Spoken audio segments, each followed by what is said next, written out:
As I get ready for high school graduation tonight, trying to stay positive and upbeat, I can't shake this heaviness of the fact that there's going to be several families that won't get to experience this in years to come because of this just absolute absurd tragedy that happened in Uvalde, Texas yesterday.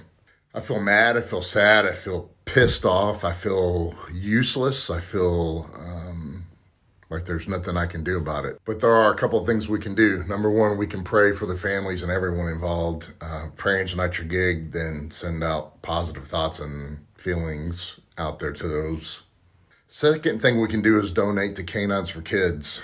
As most of you may know, I was a police canine handler for several years and affiliated with Christy Schiller and her organizations for several years. Canines for Kids' mission is to put a trained police service dog into every school.